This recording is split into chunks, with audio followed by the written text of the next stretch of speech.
各位投资界及媒体的朋友们，大家午安。我是台积电法人关系处的苏志凯，欢迎您参加台积公司2025年第4季的法人说明会。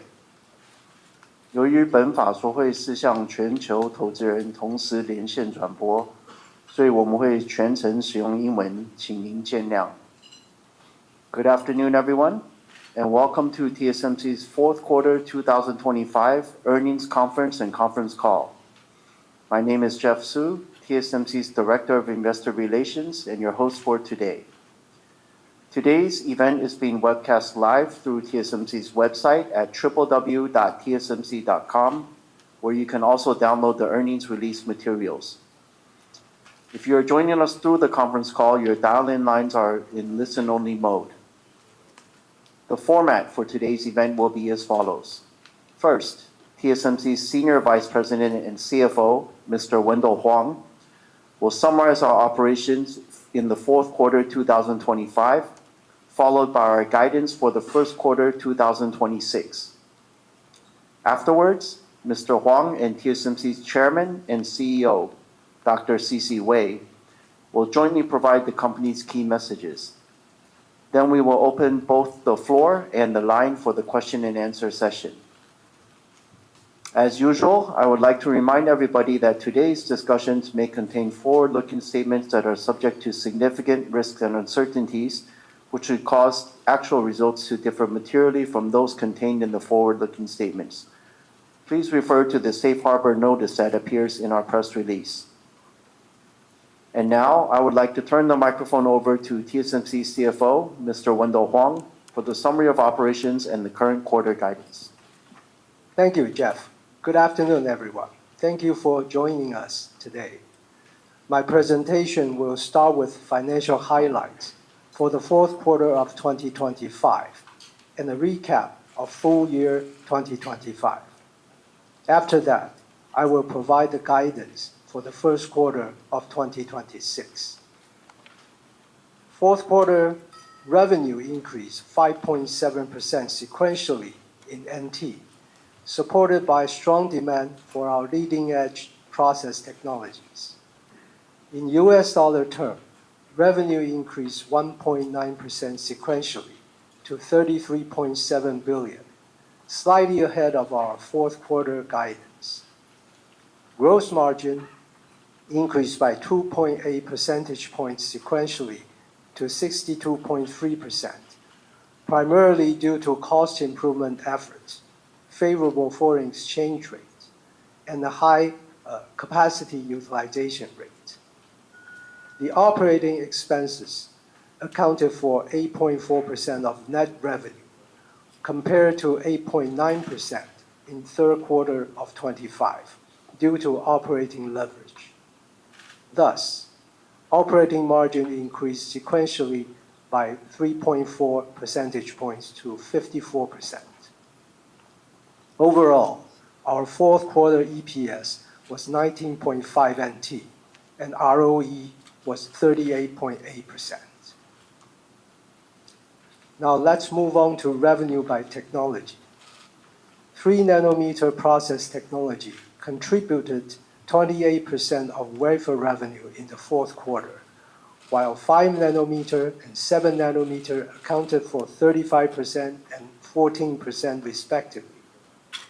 Advanced technologies, defined as 7-nanometer and below, accounted for 77% of wafer revenue. On a full-year basis, 3-nanometer revenue contribution came in at 24% of 2025 wafer revenue, 5-nanometer 36%, and 7-nanometer 14%. Advanced technologies accounted for 74% of total wafer revenue, up from 69% in 2024. Moving on to revenue contribution by platform. HPC increased 4% quarter-over-quarter to account for 55% of our fourth quarter revenue. Smartphone increased 11% to account for 32%. IoT increased 3% to account for 5%. Automotive decreased 1% to account for 5%, while DCE decreased 22% to account for 1%. On a full-year basis, HPC increased 48% year-over-year. Smartphone, IoT, and automotive increased by 11%, 15%, and 34% respectively in 2025, while DCE remains flat. Overall, HPC accounted for 58% of our 2025 revenue. Smartphone accounted for 29%. IoT accounted for 5%. Automotive accounted for 5%. And DCE accounted for 1%. Moving on to the balance sheet. We ended the fourth quarter with cash and marketable securities of 3.1 trillion NT, or $98 billion.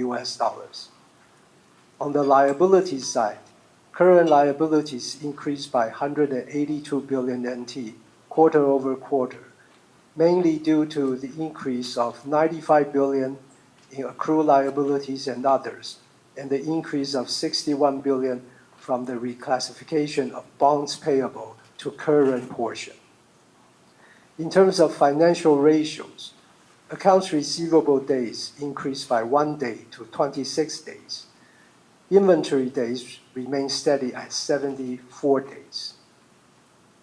Regarding cash flow and CapEx, during the fourth quarter, we generated about 726 billion NT in cash from operations, spent 357 billion in CapEx, and distributed 130 billion for first quarter 25 cash dividend. Overall, our cash balance increased 297 billion NT to 2.8 trillion at the end of the quarter. In US dollar terms, our fourth quarter capital expenditures total 11.5 billion. Now let's look at the recap of our performance in 2025. Thanks to the strong demand for our leading-edge process technologies, we continue to outperform the foundry industry in 2025. Our revenue increased 35.9% in US dollar terms to 122 billion, or increased 31.6% in NT dollar terms to 3.8 trillion. Gross margin increased 3.8 percentage points to 59.9%, mainly reflecting a higher capacity utilization rate and cost improvement efforts, partially offset by an unfavorable foreign exchange rate and margin dilution from our overseas fabs. With operating leverage, our operating margin increased 5.1 percentage point to 50.8%.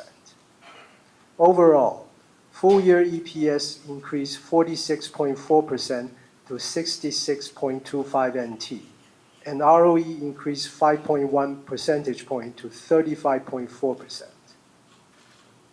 In 2025, we generated 2.3 trillion NT in operating cash flow, spent 1.3 trillion NT, or $40.9 billion on capital expenditures. As a result, free cash flow amounted to 1 trillion NT, up 15.2% from 2024. Meanwhile, we paid 467 billion NT in cash dividends in 2025, up 28.6% year-over-year, as we continue to increase our cash dividend per share. TSMC shareholders receive a total of 18 NT cash dividend per share in 2025, up from 14 NT in 2024, and they will receive at least 23 NT per share in 2026. I have finished my financial summary. Now let's turn to our current quarter guidance. We expect our business to be supported by continued strong demand for our leading-edge process technologies. Based on the current business outlook, we expect our first quarter revenue to be between 34.6 billion and $35.8 billion US dollars, which represents a 4% sequential increase or a 38% year-over-year increase at the midpoint. Based on the exchange rate assumption of $1 US dollar to 31.6 NT, gross margin is expected to be between 63 and 65%, operating margin between 54 and 56%. Lastly, our effective tax rate was 16% in 2025.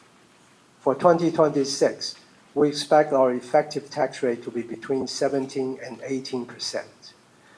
This concludes my financial presentation. Now, let me turn to our key messages. I will start by talking about our fourth quarter 25 and first quarter 26 profitability. Compared to third quarter, our fourth quarter gross margin increased by 280 basis points sequentially to 62.3%, primarily due to cost improvement efforts, a more favorable foreign exchange rate, and a higher overall capacity utilization rate. Compared to our fourth quarter guidance, our actual gross margin exceeded the high end of the range provided 3 months ago by 130 basis points, mainly as we delivered better than expected cost improvement efforts. In addition, the actual fourth quarter exchange rate was $1 US dollar to 31.01 NT, as compared to our guidance of $1 US dollar to 30.6 NT. We have just guided our first quarter gross margin to increase by 170 basis points to 64% at the midpoint, primarily driven by continued cost improvement efforts, including productivity gains and a higher overall capacity utilization rate, partially offset by continued dilution from our overseas fab. Looking at full year 2026, given the 6 factors, there are a few puts and takes I would like to share. On the one hand, we expect our overall utilization rate to moderately increase in 2026. N3 gross margin is expected to cross over to the corporate average sometime in 2026, and we continue to work hard to earn our value. In addition, we are leveraging our manufacturing excellence to drive greater productivity in our fabs to generate more wafer output.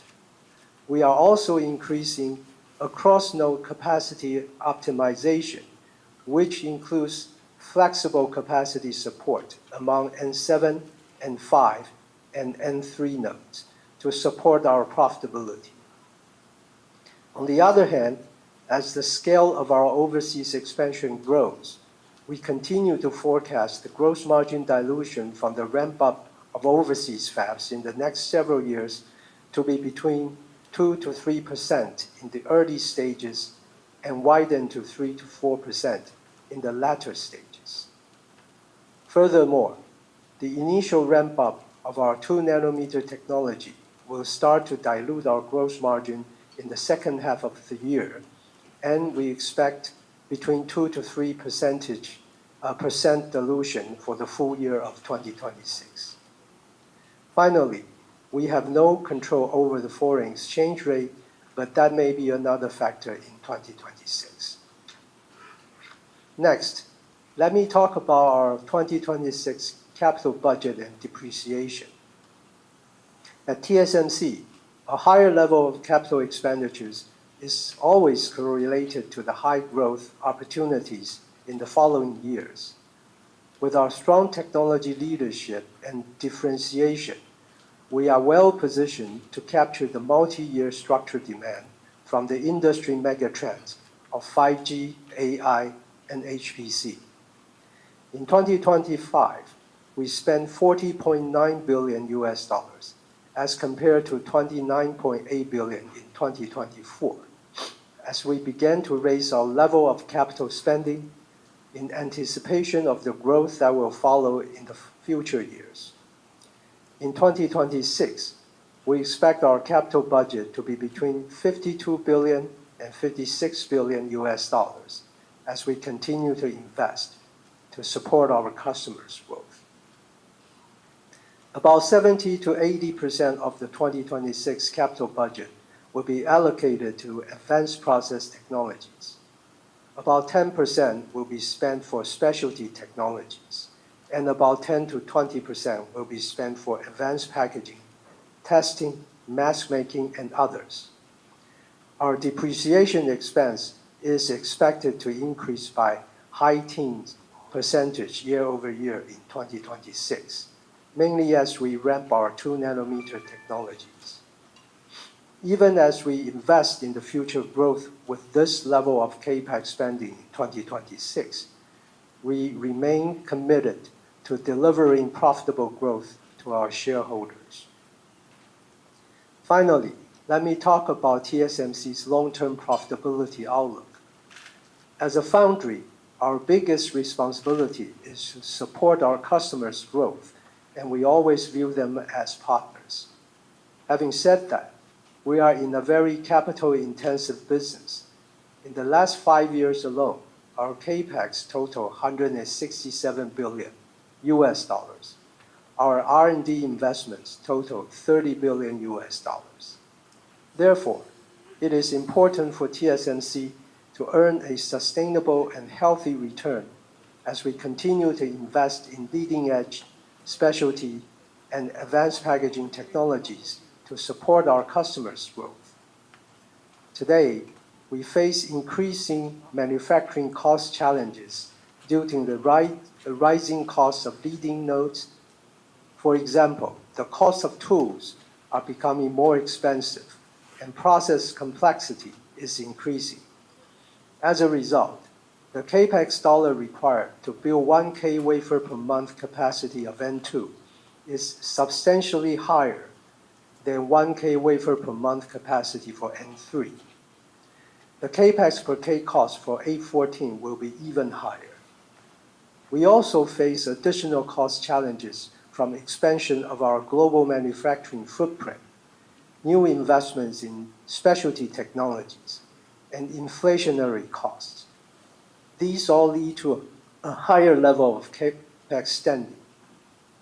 As a result, in the last 3 years, our CapEx dollars amount total $101 billion, but is expected to be significantly higher in the next 3 years. Having said that, we continue to work closely with our customers to plan our capacity while sticking to our disciplines to ensure a healthy overall capacity utilization rate through the cycle.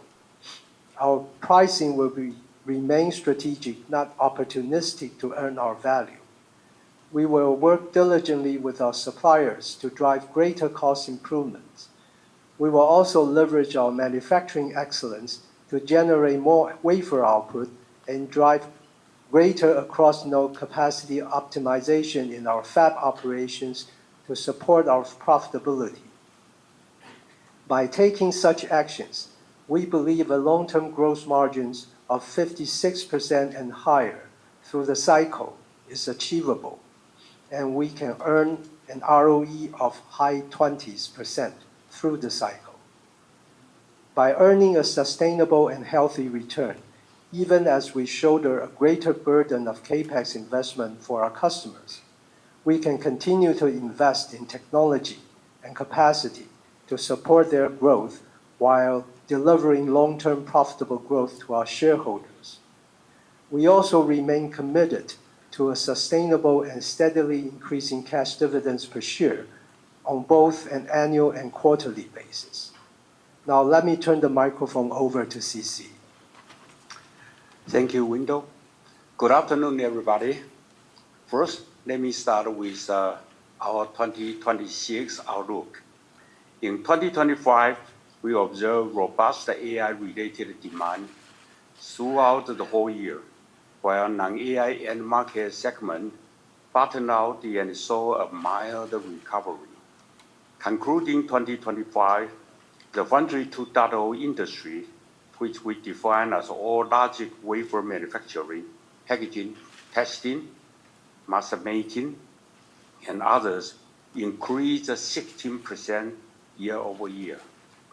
Supported by our strong technology differentiation and broad customer base, TSMC's revenue increased 35.9% year-over-year in US dollar terms, outperforming the Foundry 2.0 industry growth. Entering 2026, we understand there are uncertainties and risks from the potential impact of tariff policies and rising component prices, especially in consumer-related and price-sensitive end market segment. As such, we will be prudent in our business planning while focusing on the fundamentals of our business to further strengthen our competition position. We forecast the Foundry 2.0 industry to grow 14% year-over-year in 2026, supported by robust AI-related demand. Underpinned by strong demand for our leading-edge specialty and advanced packaging technologies, we are confident we can continue to outperform the industry growth. We expect 2026 to be another strong growth year for TSMC and forecast our full-year revenue to increase by close to 30% in US dollar terms. Next, let me talk about the AI demand and TSMC's long-term growth outlook. Recent development in the AI market continue to be very positive. Revenue from AI accelerator accounted for high teens % of our total revenue in 2025. Looking ahead, we observe increasing AI model adoption across consumer, enterprise, and sovereign AI segment. This is driving need for more and more computation, which supports the robust demand for leading-edge silicon. Our customers continue to provide us with their positive outlook. In addition, our customers, who are mainly the cloud service providers, are also providing strong signals and reaching out directly to request the capacity to support their business. Thus, our conviction in the multi-year AI megatrend remains strong, and we believe the demand for semiconductor will continue to be very fundamental. As a foundry, our first responsibility is to fully support our customer with the most advanced technology and necessary capacity to unleash their innovations. To address the structural increase in the long-term market demand profile, TSMC works closely with our customer and our customer's customer to plan our capacity. This process is continuous and ongoing. In addition, as process technology complexity increases, the engagement time with customer is now at least 2 to 3 years in advance. Internally, as we have said before, TSMC employs a disciplined capacity planning system to assess the market demand from both a top-down and bottom-up approaches. We focus on the overall addressable megatrend to determine the appropriate capacity to build. Based on our assessment, we are preparing to increase our capacity and stepping out our CapEx investment to support our customers' future growth. We are also putting forward the existing fab schedule to the extent possible, both in Taiwan and in Arizona.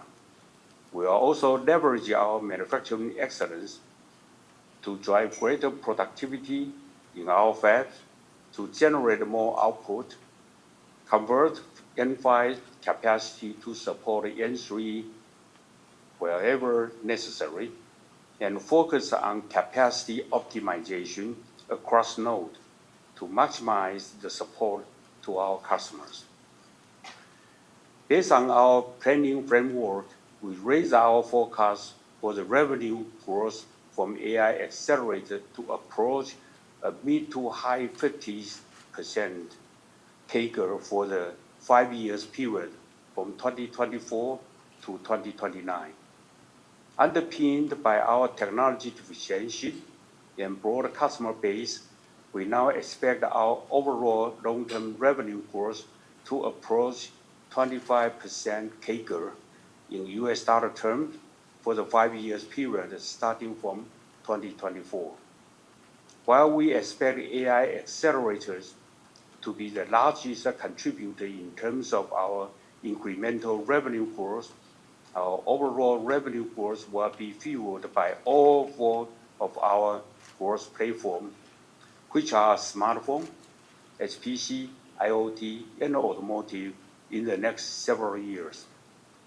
As the world's most reliable and effective capacity provider, we will continue to work closely with our customers to invest in leading-edge, specialty, and advanced packaging technologies to support their growth.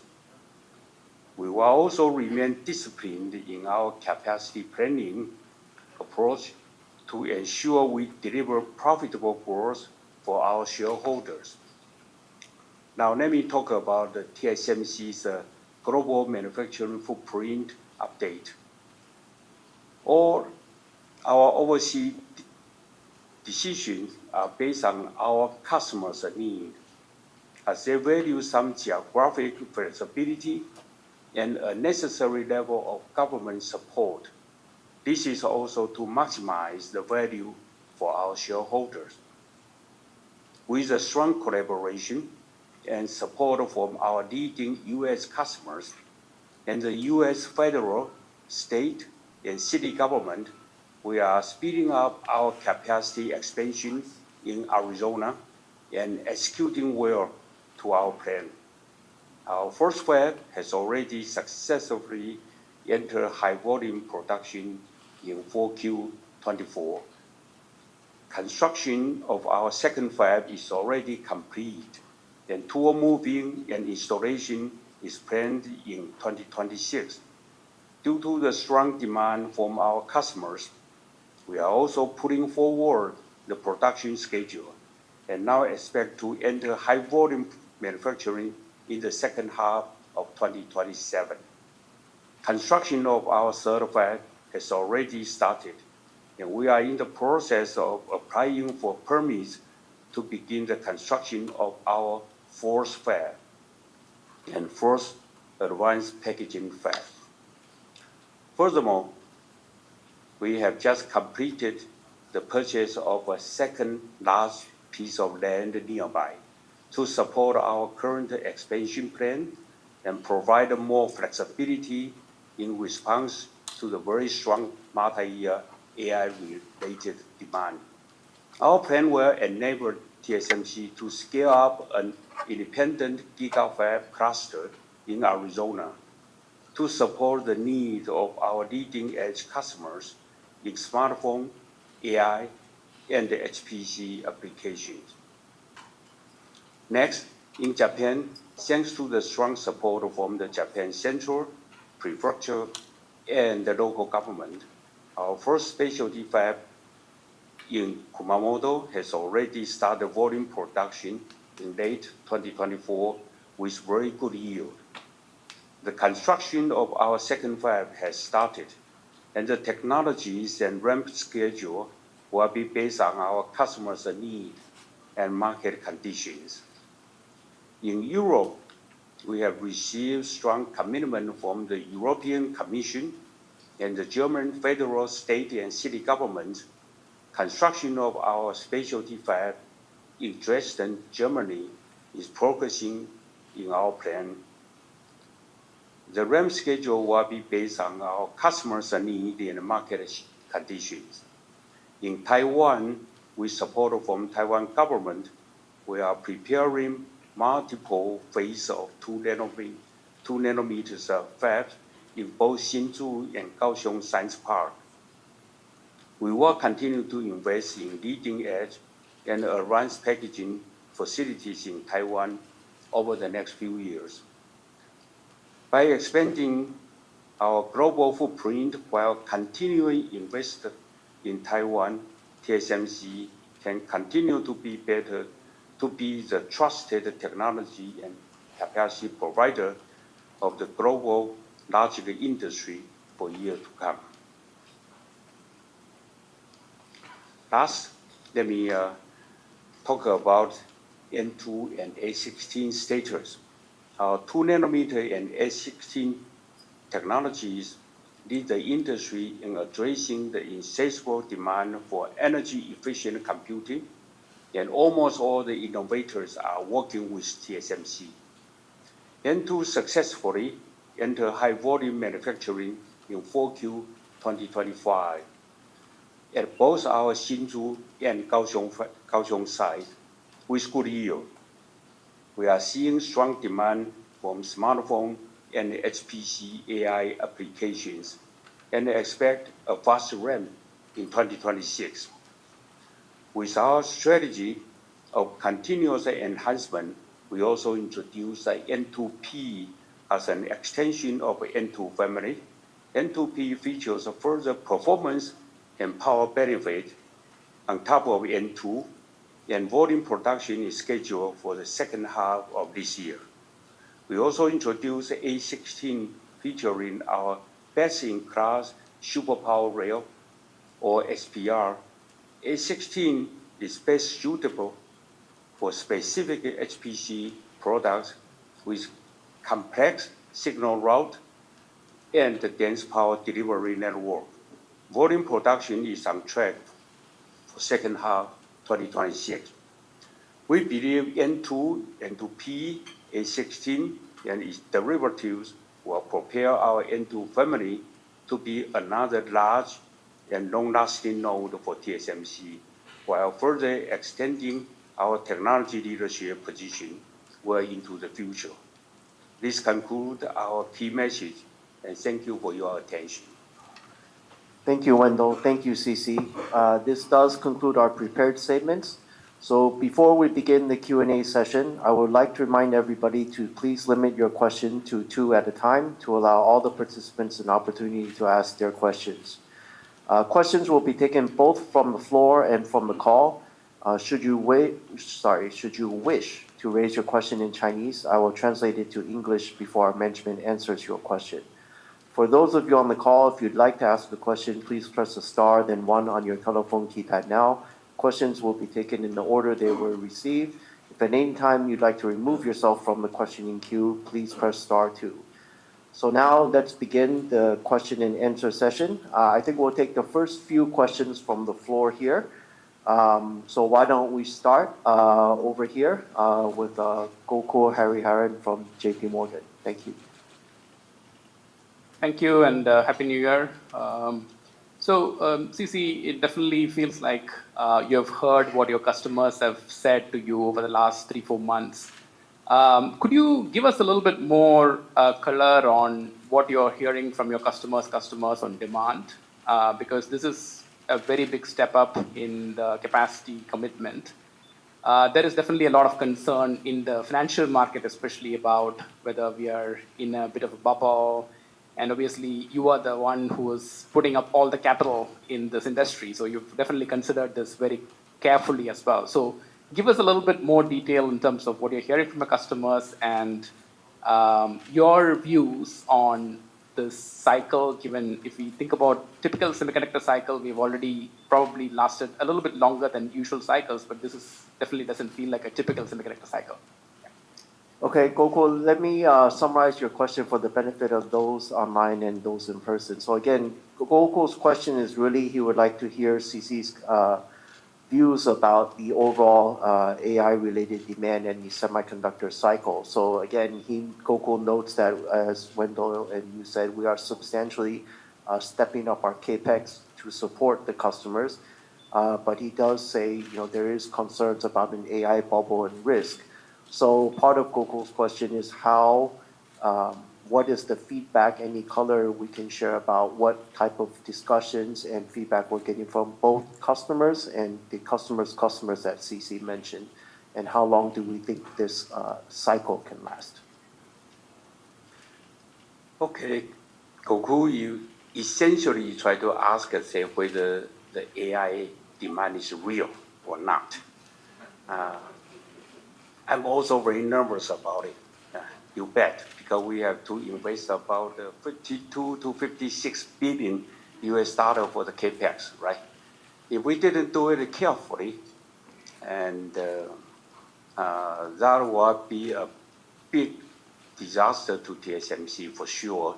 So of course, I spent a lot of time in the last 4 months talking to my customer, and then customer's customer. I want to make sure that my customers' demand are real. So I talked to those cloud service providers, all of them.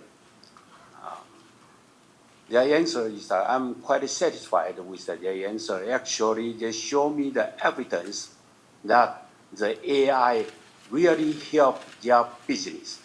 So they grow their business successfully and healthy in their financial return. So I also double check their financial status. They are very rich. That sounds much better than TSMC. So no doubt. I also asked specifically that what's the application, right? I mean, that's for one of the hyperscalers, they told me that that helped their social media software, and so the customer continue to increase. So I believe that, and with our own experience in the AI application, we also help to our own fab to improve the productivity.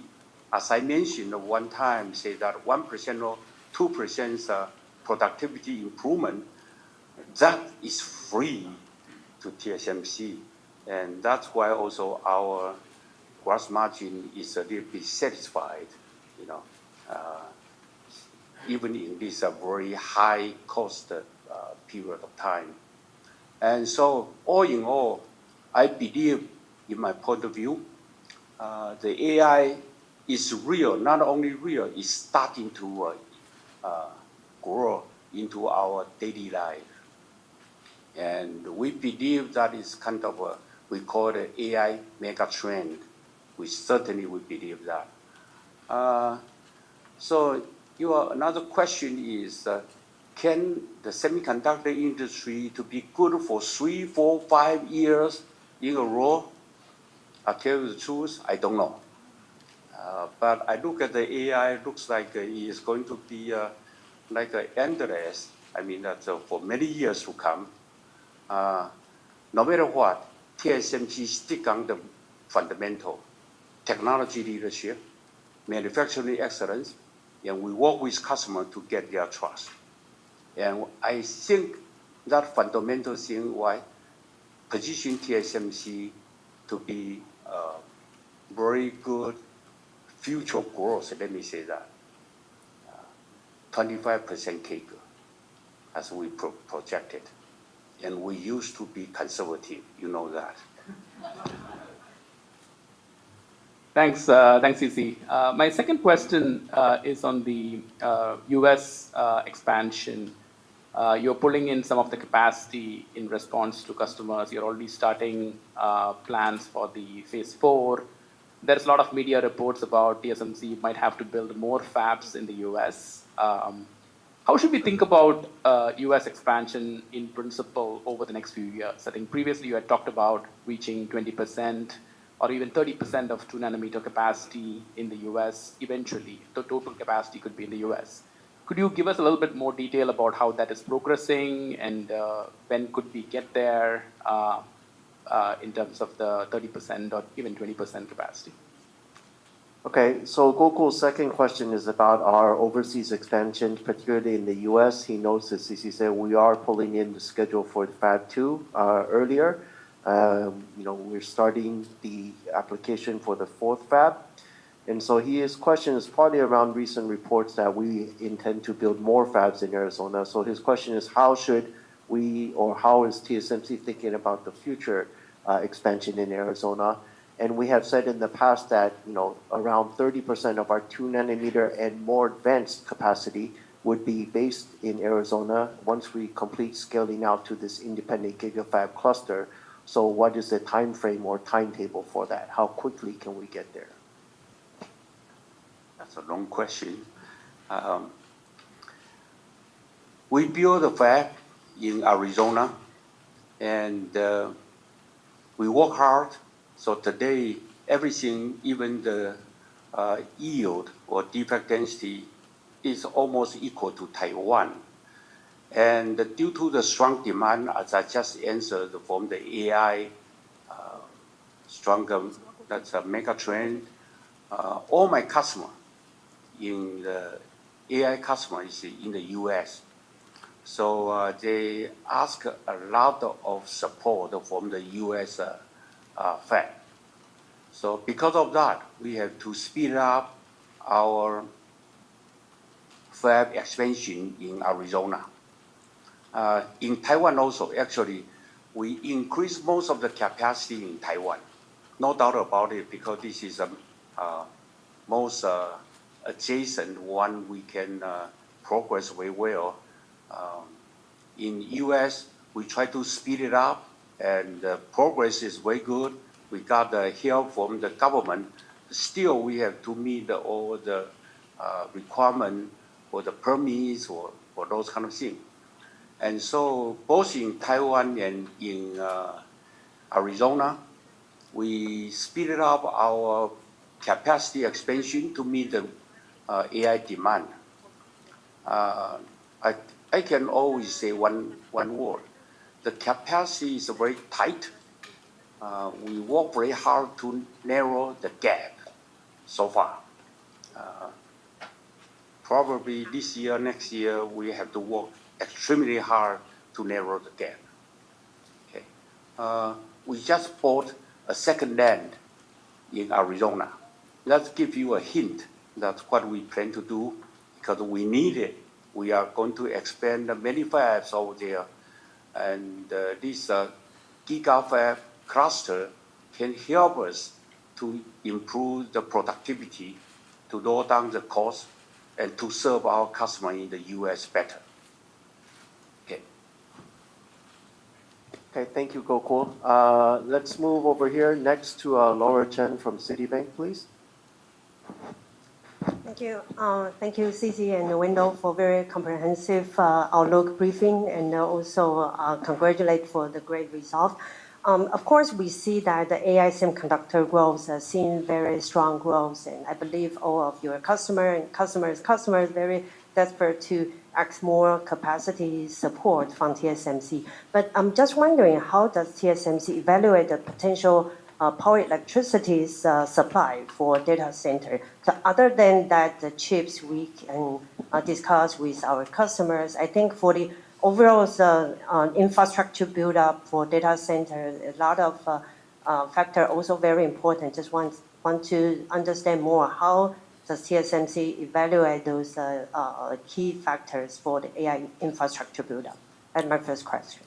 Okay, so Laura's first question is around the AI demand. She notes again, as we said, AI megatrend and the growth is very strong, and customers and ourselves are strong believers. But when we do our planning, how do we, balance this against the other considerations? Do we look at things, for example, I think Laura's question is powering electricity grid availability, to basically assess, is this included as part of our planning process? Do we factor such things in?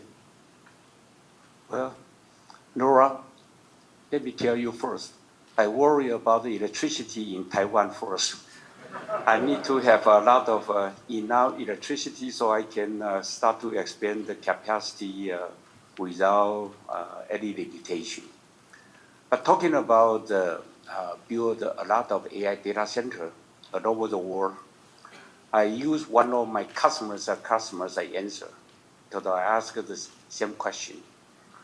They told me that they planned this one 5-6 years ago already. So As I said, those cloud service providers are smart, very smart. If I knew that, I would, anyway. So they say that they work on the power supply 5-6 years ago.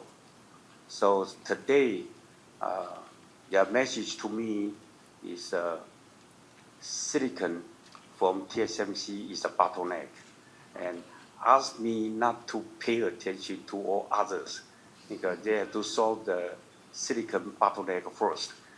But indeed, we look at the power supply, all over the world, especially in the U.S. Not only that, we also look at who support those kind of power supply, like a turbine, like nuclear power plant, the plant, or those kind of things. We also look at the supply of the rack. We also look at the supply of the cooling system. Everything, so far, so good. So we have to work hard to narrow the gap between the demand and supply from TSMC. Did that answer your question? That's great to know that it will not be the constraints for the further AI developments. Yeah, thank you. And my second question is on the leading-edge advanced packaging. Wendell, can you remind us that what would be the revenue contribution last year for the advanced packaging overall? First of all, we see that I recall that in the past that the capex for leading-edge advanced packaging roughly about 10%. Yeah, but now it could be up to like 20%. So I'm just wondering that for the expansion, can you give us more detail about what kind of the plans you are looking for? Will you focus more on like a 3D IC, SOIC, or you also start to work on more advanced like a panel-based in the longer term? I also think that before we talk about that we'll work more closely with OSAT's partner on the leading-edge advanced packaging. So just wondering what kind of the process will be the key expansion plan in the space. Thank you. Okay, so Laura's second question is more related to advanced packaging. What was the revenue contribution of what we call the back end, which is advanced packaging testing as a whole in 2025?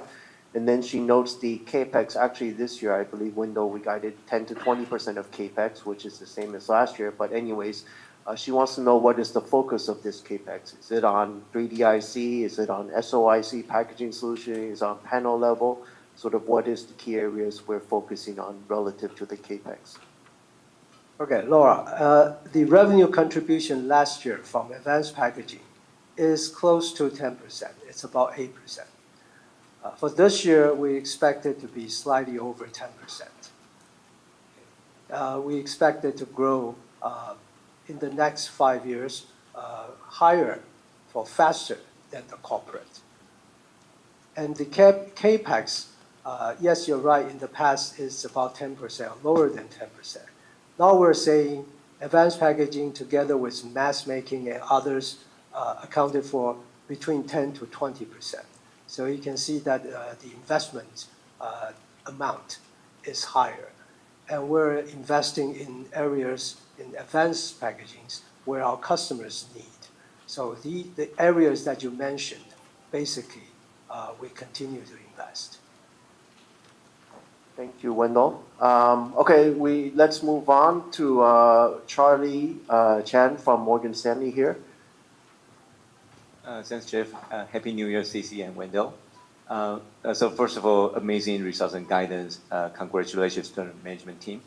So my first question is about outside of AI, what do you see for those end markets? Right? You talk about the memory costs, etc. So can you give us some kind of your underlying assumption for PC shipments, smartphone shipments, etc.?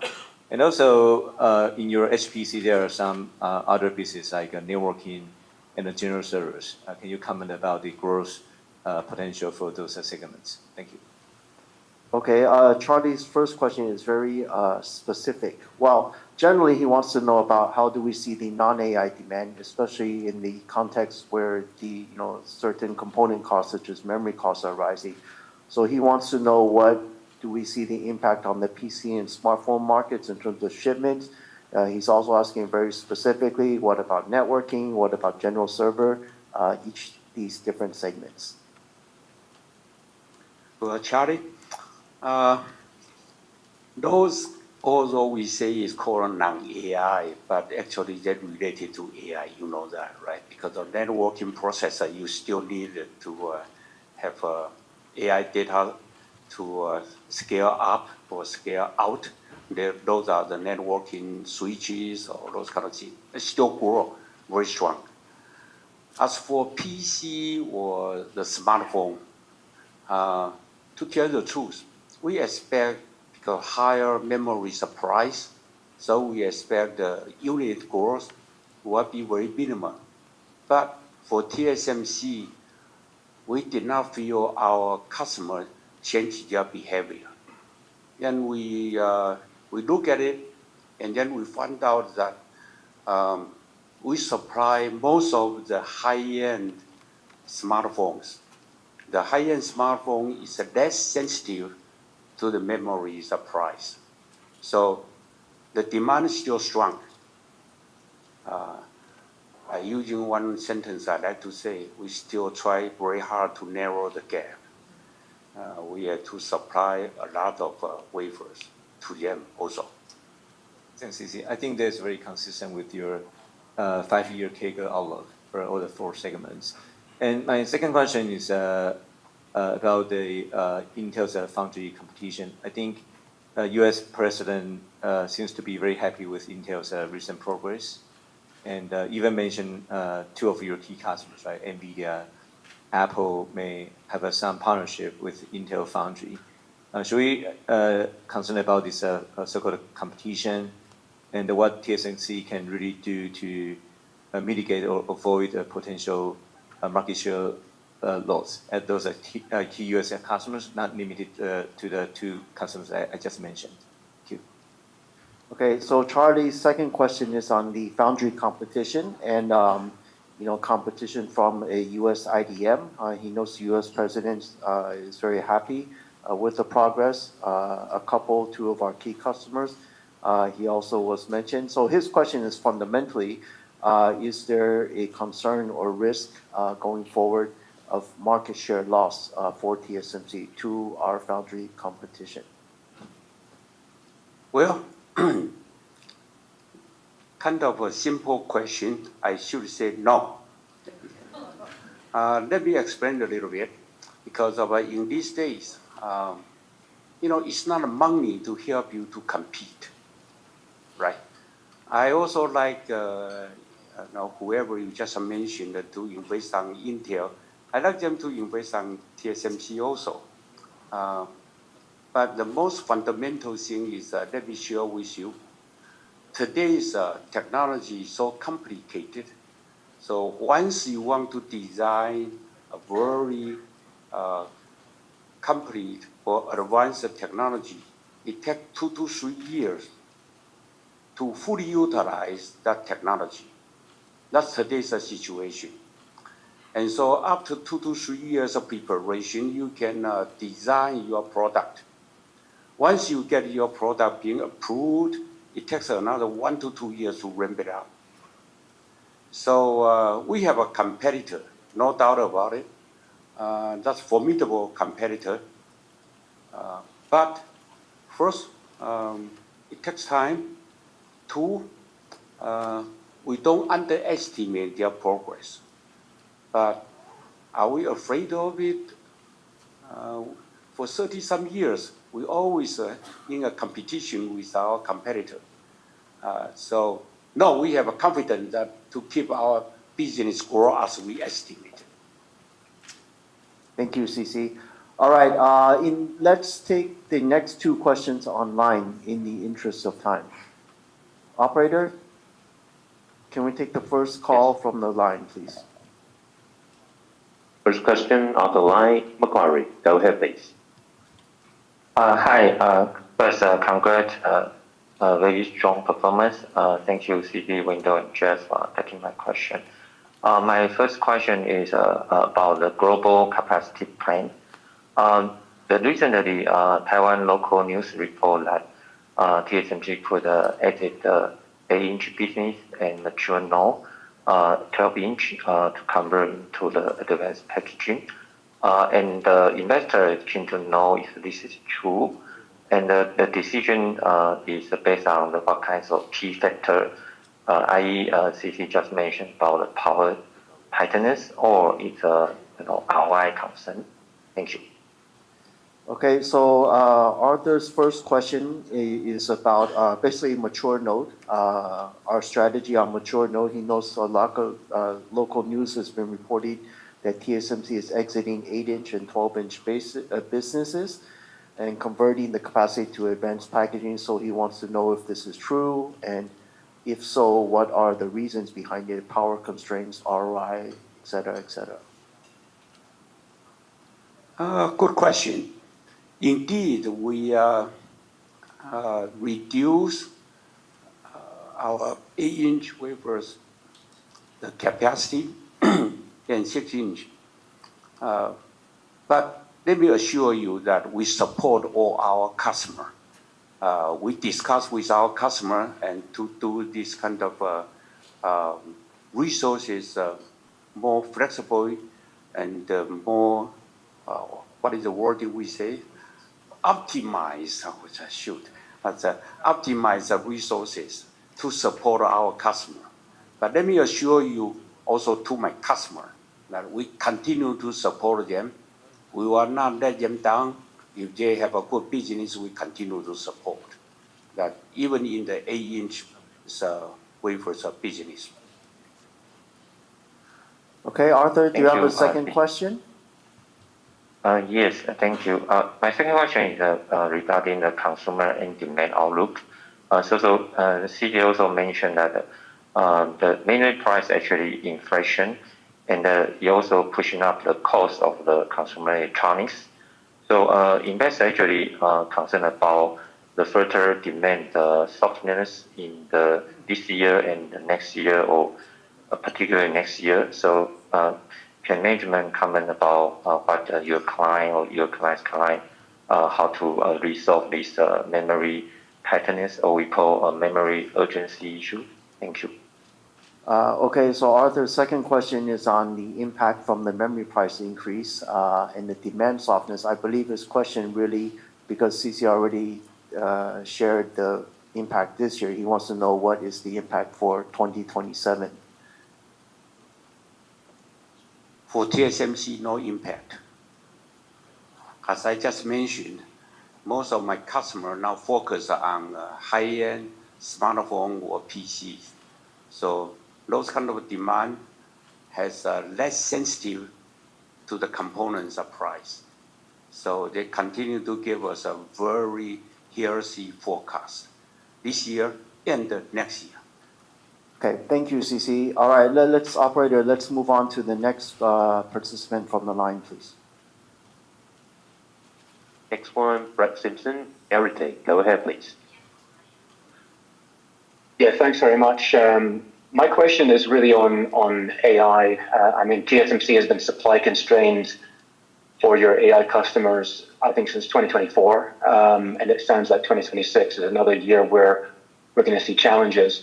Do you think the CapEx you've laid out for this year, 52 to 56 billion, could that mean that we start to see supply and demand more in balance in 2027? Any thoughts there just in terms of how you're thinking about that capacity plan, and does it alleviate the supply bottlenecks that we see today?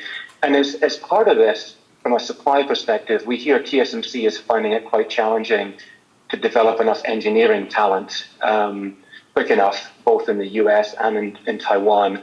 Can you talk more about this trend, and what's the scale of the labor shortage of foundry engineers at the moment? Thank you. Okay, so Brett's first question is related around AI and our capacity. So he notes The supply looks to continue to be tight in 2026, but with these, significant step up in our capex to support the customers, 52 to 56 billion, do we expect the supply demand or the gap, so to speak, to be more balanced in 2027? And then is engineering resources, fab engineers, a constraint or a bottleneck for us in making these expansions, whether in Taiwan or the US? Okay, let me answer this question first. If you build a new fab, it takes 2 to 3 years to build a new fab.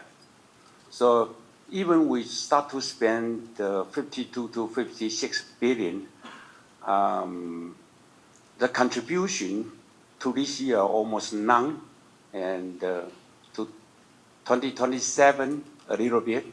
So we are looking for 2028, 2029 supply, and we hope at that time that the gap will be narrow.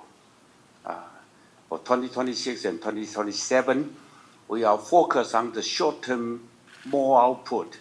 Our productivity continue to increase. Our people has an incentive because of one of the TSMC's incentive is to satisfy customer. It's not because of our financial results are good, but we want to let customer feel that TSMC is trusted, that whenever they have a good opportunity to grow, we will support it. So in 2026, 2027, for the short term, we focus on the productivity improvement, which we done quite a good result because of Window just mentioned that we can have a good financial result is because of that. But that's not our incentive. That's our incentive, but that's not our purpose. Our purpose is to support our customer. So 2026, 2027 for the short term, we are looking to improve our productivity. 2028 to 2029, yes, we start to increase our capex significantly, and it will continue this way if the AI demand mega trend as we expected. Okay, Brett, thank you, CC. Brett, do you have a second question?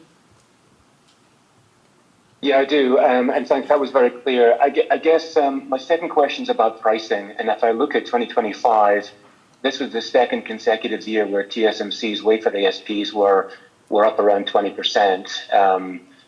As leading edge becomes a bigger portion of the mix, and also you feed through price increases. When we factor in the ramp of more expensive overseas fabs, is 20% ASP wafer ASP increases the new normal for TSMC? Typically, you have an annual price negotiation about this time of the year, and so I'm trying to understand how you project ASPs in 26. And is your March quarter guidance factoring in price increases at leading edge? Thank you. Okay, so Brett's question is on pricing. He notes that which he's looking at the blended wafer price is increasing at close to 20% according to his estimates. Of course, that's blended both on price and mix, but it's a leading edge, and also we have mentioned earning our value. So he wants to know, is this the new normal going forward? This is a tough question. I let the CFO to answer. Okay, every new node we have a price. The price will increase. The blended ASP will increase. I think they continue this way in the past and will continue the way in going forward. But Brett, I think you're asking about the contribution from pricing to the profitability. Now, as we mentioned before, the profitability, there are 6 factors affecting the profitability, and price is just one of them. And of course, we continue trying to earn our value. But in fact, in the last few years, the pricing benefits to the profitability was just enough to cover the inflation cost from tools, equipment, materials, labor, etc. there are other factors contributing to the higher profitability. The first one will be a high utilization rate. As the demand is so high, and as our disciplined approach to capacity planning, the utilization rate supports our high profitability. The other one will be our manufacturing excellence. As CC said, we continue to drive increasing productivity to generate more wafer output. Also, we continue to drive optimization capacity among nodes, which includes converting part of the N5 to N3. It also involves cross supports from different nodes, from the mature nodes to the more advanced nodes. That is a very important advantage of TSMC. So with all these efforts, we're able to maintain a good, healthy, sustainable return, profitability, so that we can continue to invest to support our customers' growth. Okay, thank you, Wendell. In the interest of time, we'll take 2 more questions from the floor and 1 more from the line. So we'll go here, Sunny Lin, UBS, and then. Thank you. Good afternoon. Very strong results. Congratulations. So number one, if we look at the company, very different versus in the past from many angles. But if we look at the ramp from new node, now you can generate actually higher revenue from new node in year 4, even year 5 of mass production, versus in the past, new node like peak revenue in the 2nd or even 3rd year of mass production. And so could you help us understand with this new trend, what's the financial implications? And then what does that imply for you to operate or even compete differently versus in the past? So Sunny's first question, I think maybe is related, well, to our technology differentiation, but she notes that when we ramp a new, in the past, when we have a new node, after a few years, sort of, the revenue or comes down a bit, but she notes that nowadays, we can still enjoy very high revenue from a node even after in its 4th or 5th year. So her question is, what are the financial implications from this, and also from a, I believe, competitive dynamics? I can answer, say we are lucky. Actually, if you look at the semiconductors product, right now, the trend is you need to have a low power consumption, always, and then high-speed performance. And for TSMC, our technology differentiation become more and more clear. We have both benefit. We have a high speed, and we have a low power consumption. And so our leading-edge customer, the first wave, the second wave, the third wave continue to come, and so that sustain the demand for a long, long time. That's a difference. Of course, this one, you need to have technology leadership, and which the technology leadership much easier to say, but every year you have to improve.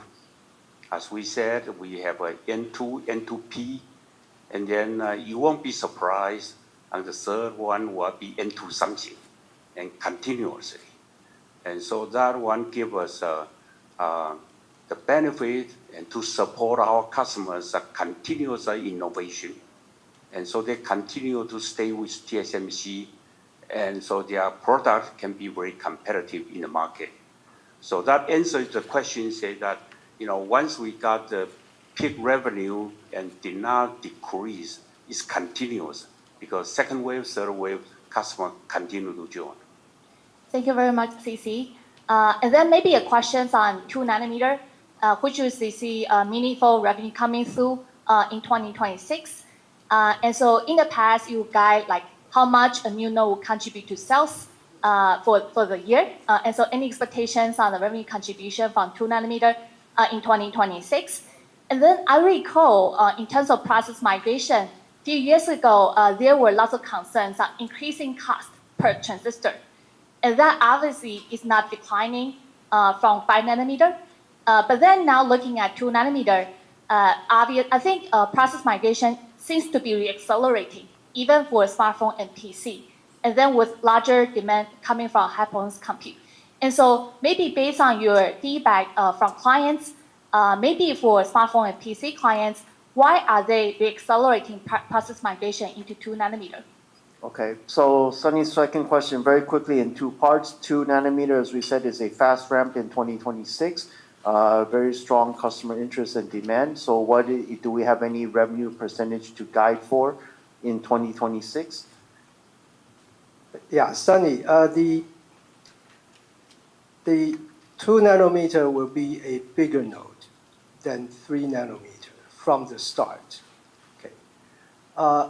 But it's less meaningful nowadays to talk about the percentage of revenue contribution when the new node starts, because the corporate as a whole, the revenue has become much bigger than before.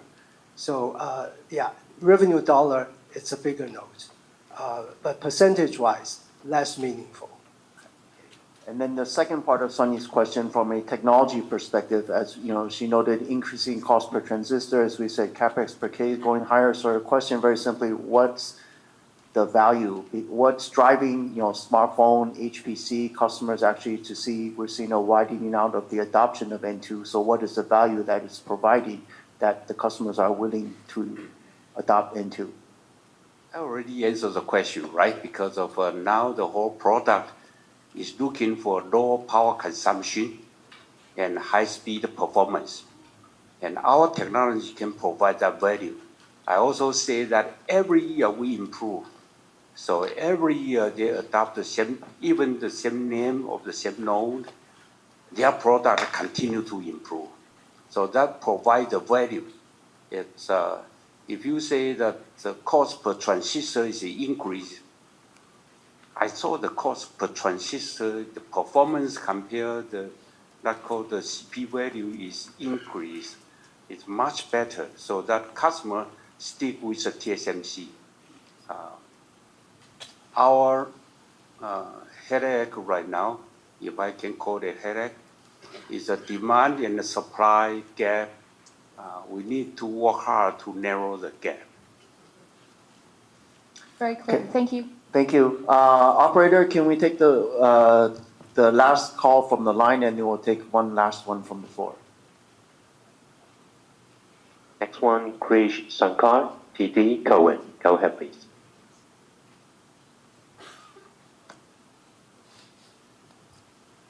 Hello? Okay. Krish, are you there? I guess not. Then let's just take the last, the last question from Bruce Lu from Goldman Sachs. Thank you. Thank you for thank you for letting me to ask the last question. Hopefully it's not that difficult. So I think one of the key, I understand that TSMC is trying very hard to increase the capacity. AI revenue is growing like 50% a year, 15% plus a year.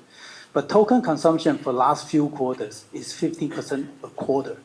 So the gap is still there, right? I mean, that's why Elon Musk was talking about the chip war. So can you share with us that in your assumption, when you provide 50% plus AI revenue growth, what kind of token consumption you can support, and how many gigawatts power in terms of the chips you can support in your assumption when you provide this kind of 5 years revenue guidance for AI?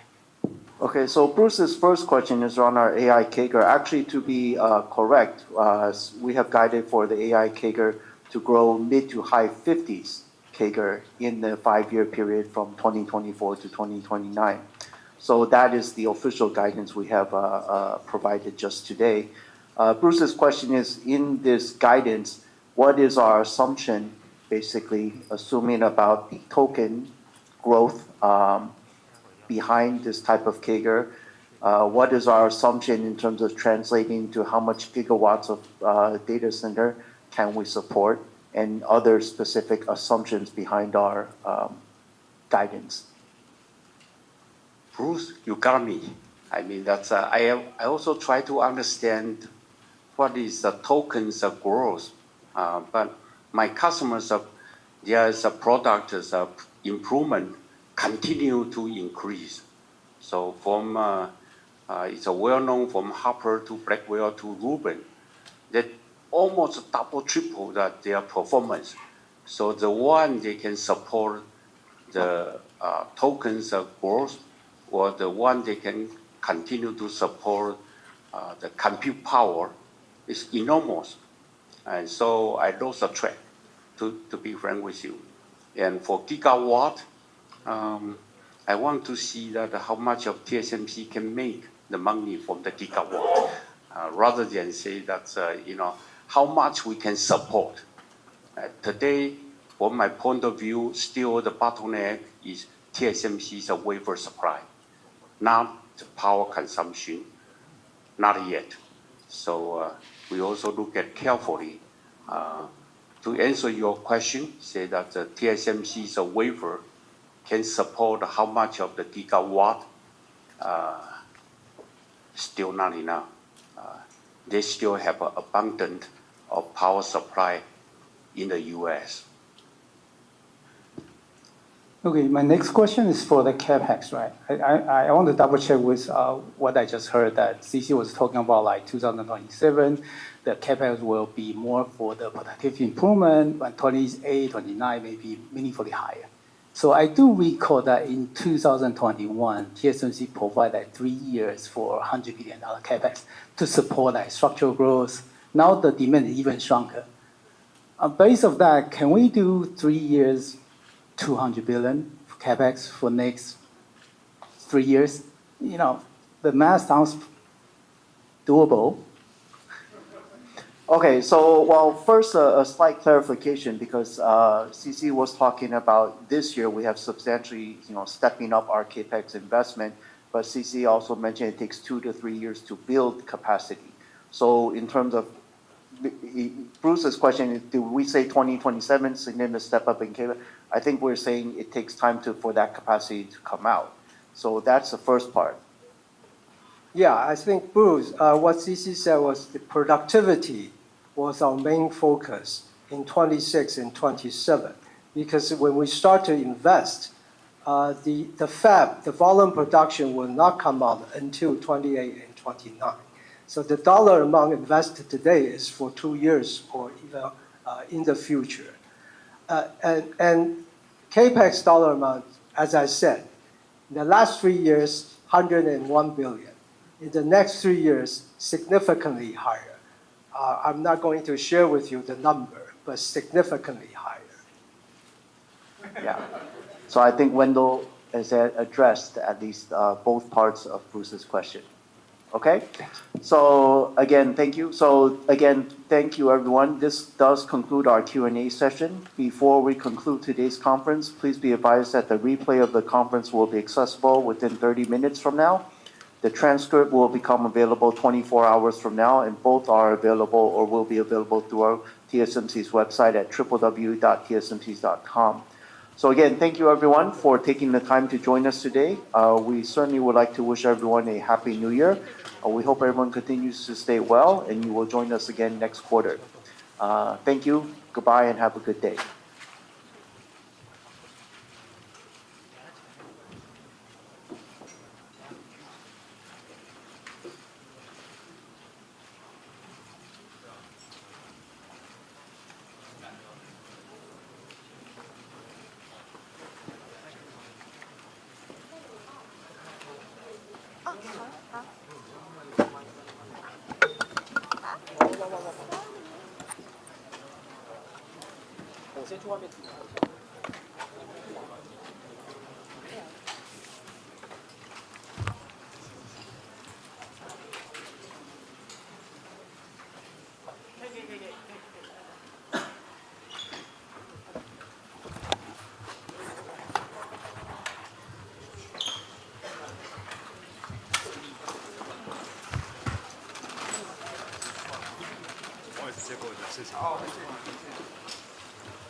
确定是不是做的时候，哪一方你没有真的是制作？所以可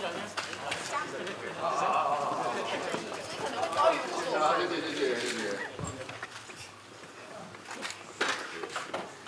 对。他有讲话吗？他有讲话吗？谢谢。就没了。就没了。那个复盘真的是太快了。啊？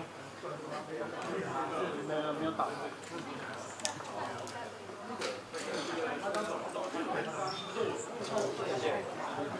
谢谢。